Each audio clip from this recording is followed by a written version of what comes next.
Halo teman-teman yang saya cintai tapi nggak mencintai saya, jumpa lagi dengan saya El di Curhatan El. Teman-teman, kembali lagi ke alur cerita kesayangan kita semua. Kinso no Vermeil. Namun sebelum El lanjut ke alur ceritanya, teman-teman jangan lupa untuk menekan tombol join ya, karena untuk teman-teman yang menekan tombol join, El akan memberikan alur cerita spesial untuk kalian semua, sehingga kalian bisa lebih bersemangat dalam menonton alur cerita. Langsung saja ke alur ceritanya. Ujian Bronze Square pun dimulai. Alto sepertinya mengalami kesulitan untuk mengerjakannya. Namun tiba-tiba Kolonel Farangs datang dan bilang kepada guru yang bertugas untuk menghentikan ujian ini karena sekolah sedang dilanda masalah. Seketika itu murid yang duduk di sebelah Alto mengeluarkan semacam golem dan menghancurkan kelas. Murid itu ternyata pernah lulus pada Platinum Square dengan nilai sempurna bernama Lolite. Vermeil datang untuk menyelamatkan Alto. Namun sepertinya serangan Vermeil tidak mempan. Di sisi lain, Lilia dan para tentara hendak membantu membereskan Lolite, namun mereka tidak dapat masuk karena ada yang menghalangi pintu masuk dengan portal dimensi. Sementara itu Vermeil dan yang lainnya mencoba menghabisi Lolite, namun usaha mereka hanyalah sia-sia. Bahkan Lolite berhasil menangkap Vermeil. Karena tak terima, Alto tiba-tiba bangkit dan mengeluarkan semacam super saya. Alto berhasil merobohkan golem Lolite, tetapi Lolite berhasil menghentikan Alto setelah itu. Dan dengan amarahnya, Vermeil berubah ke wujud aslinya. Lolite dengan mudah menghentikan Vermeil dan menyegelnya. Untuk mengakhiri semuanya, Knight dari Lolite mulai meluncurkan serangan ke Alto. Namun buku yang berada di tas Alto berhasil menghentikan serangan Knight tersebut. Dari buku itu tiba-tiba muncul seorang penyihir purwa. Ia ternyata dulunya pernah menyegel Vermeil.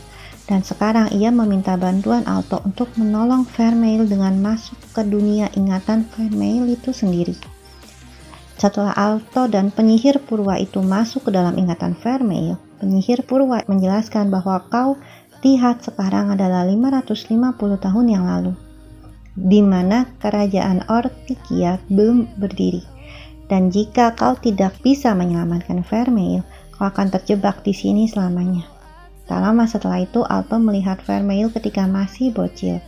Meskipun bukan keluarga kandung, namun Vermeil terlihat bahagia, tinggal bersama suster dan yang lainnya. Namun kebahagiaan itu berubah ketika warga kota mengetahui bahwa Vermeil adalah seorang demon. Dan karena amarahnya, Vermeil meluluh lantahkan kota itu. Setelah itu, Vermeil sangat menyesali perbuatannya. Dan Alto datang untuk menenangkan Vermeil.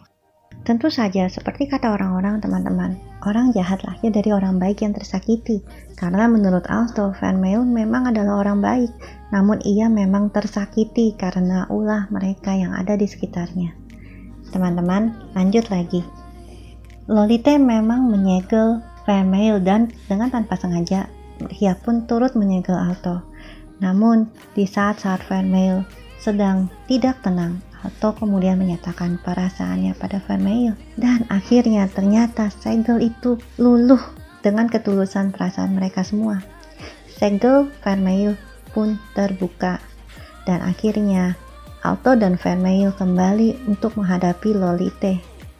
Tentu saja dengan golden mana milik Alto. Mengalahkan Lolite tentu saja bukan masalah. Alto langsung saja mengeluarkan skill kristal yang luar biasa panjangnya ini dan hampir mengenai Lolite. Namun Lolite pun mampu untuk mengatasi semua serangan Alto. Sampai akhirnya dalam keadaan terpojok, Lolite mengeluarkan skill terakhirnya. Namun ternyata serangan itu dihentikan. Ternyata memang sudah waktunya Lolite untuk pulang. Ternyata Lolite memang di sini hanya untuk bermain-main. Saat Lolite ingin pulang, muncullah Fatima. Fatima ternyata adalah penyihir purwa. Di situ barulah mereka mengetahui kalau Fatima lah sebetulnya yang selama ini memelihara dan selalu menjadi teman terdekat Vermeil. Ia bahkan sengaja menjatuhkan buku tempat Vermeil disegel kepada Alto, karena ia ingin menitipkan Vermeil kepada Alto. Sebelum bayangan Fatima ini pergi, Fatima menitipkan Vermeil kepada Alto. Mungkin jalan yang ada di depan sana tidaklah mudah. Namun Alto berjanji pada Fatima, ia bahkan akan menentang seluruh dunia demi melindungi Vermeil. Ia bahkan akan berusaha untuk menjadi semakin kuat. Fatima pun dapat dengan tenang meninggalkan Vermeil pada Alto. Setelah kejadian ini, tentu saja ujian kembali dilanjutkan. Namun bukan hanya itu, Vermeil dan Alto kembali ke kehidupan sehari-hari mereka. Bahkan ada sekali, Alto ketika memasuki ruang student council, tiba-tiba ia berlatih bersama Jessica. Jessica bahkan sepakat untuk membantu Alto menjadi lebih kuat.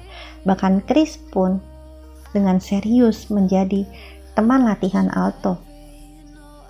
Jessica dan Chris pun bertanya pada Alto, "Kenapa sih kau ingin bertambah kuat?" Namun Alto menjawab mereka dengan jawaban yang sangat-sangat menyentuh, "Karena aku ingin melindungi Tante Vermeil." Umur memang bukanlah alasan untuk tidak mempertahankan cinta kita pada seseorang. Umur bukanlah penghalang dalam cinta. Itu memang sudah dibuktikan oleh Alto. Karena ketulusannya untuk menyayangi dan melindungi Vermeil, ia telah menyentuh hati banyak orang, sehingga orang-orang di sekitarnya ingin membantu Alto untuk menjadi lebih kuat. Teman-teman, apakah kalian setuju kalau dengan ketulusan hati kita mampu untuk melindungi orang-orang yang kita sayangi? Teman-teman, apabila kalian setuju, jangan lupa untuk menekan tombol like-nya ya. Dan teman-teman, apabila ini pertama kali untuk kalian semua menonton alur cerita dari El, jangan lupa untuk menekan tombol like dan subscribe-nya untuk alur cerita lainnya yang lebih seru dan menegangkan. Teman-teman, alur cerita Vermeil berakhir sampai di sini. Teman-teman, terima kasih untuk teman-teman yang telah mengikuti alur cerita Vermeil dari awal hingga sampai pada part yang terakhir ini. Sehat selalu, see you!